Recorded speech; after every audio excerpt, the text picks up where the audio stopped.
ये 31 तारीख को एक कोचिंग सेंटर के जो संचालक है उनकी हत्या होता है। उनका नाम है प्रकाश गुप्ता और इसके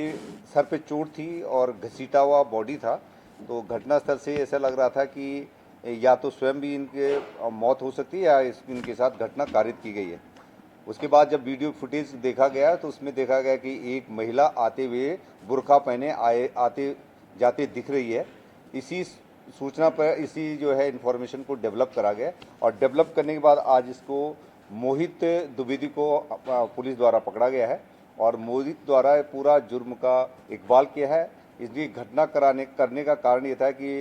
वादी जो मृतक है, मृतक के पास एक चेन थी और एक ब्रेसलेट था और ये इसने योजना बहुत पहले से बना रखी थी। ये खजुराहो होली के टाइम पर गए थे और उस समय पर इसने उसके गले में जो चेन देखी थी उसकी वैल्यू करीब 5 लाख के आसपास थी और इसको उसी समय से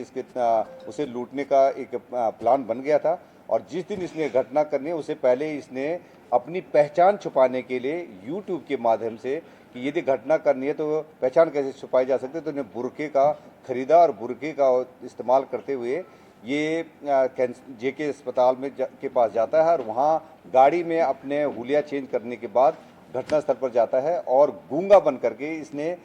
एक स्लिप दी उनको कि क्या मुझे एडमिशन कराना है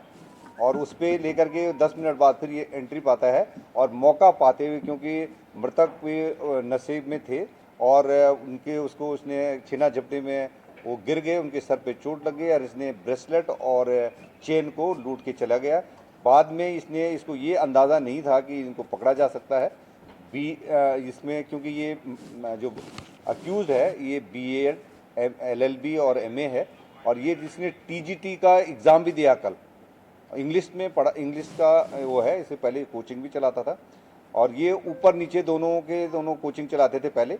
और दोनों एक दूसरे को बहुत अच्छे ढंग से जानते थे। 18 सालों से एक दूसरे को जानते थे। शराब पीना, जुआ करना ये दोनों साथ साथ ही करते रहे थे और इसने जो है ये मौका पाते हुए कि इनकी चेन को कब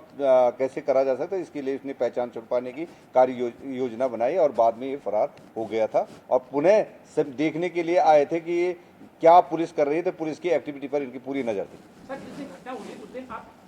दिन आपने CCTV देखे, उसमें पहुंचे कैसे, आपको शक कैसे हुआ कि ये कर सकता मर्डर? ये जो घटनास्थल को देखने के बाद, CCTV फुटेज देखने के बाद एक महिला आती जाती दिखती है तो उसकी चाल से हमें लग रहा था कि जो फुटेज को हमने बार बार देखा और एक लास्ट कॉल जो हो रखी थी जिस व्यक्ति से, वो छोटी कॉल थी, उनको हम पूछताछ की